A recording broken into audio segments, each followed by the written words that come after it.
આણંદથી આણંદના વાસદ બગોદરા 6 લેન પર અકસ્માતના બેના મોત નીપજ્યા છે।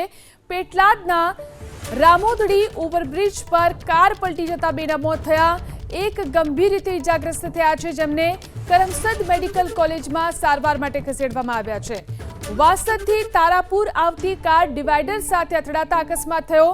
પોલીસે મૃતકના પરિવારની ઓળખ મેળવવા તજવીજ શરૂ કરી છે। અકસ્માતની આ ઘટના જેમાં કાર પલટતા બેના મોત થયા। એક વ્યક્તિ ગંભીર રીતે ઇજાગ્રસ્ત થયો છે। ઘટના બની છે આણંદના વાસદ બગોદરા 6 લેન પર। પેટલાદના રામોદડી ઓવરબ્રિજ ઉપર કાર પલટી ગઈ, જેમાં 2 લોકોના મોત થયા। એક વ્યક્તિ ગંભીર રીતે ઇજાગ્રસ્ત થઈ છે। ઇજાગ્રસ્ત વ્યક્તિને કરમસદ મેડિકલ કોલેજમાં સારવાર માટે ખસેડવામાં આવ્યો છે। વાસદથી તારાપુર આવતી હતી કાર, જે ડિવાઈડર સાથે અથડાઈ અને અકસ્માત થયો।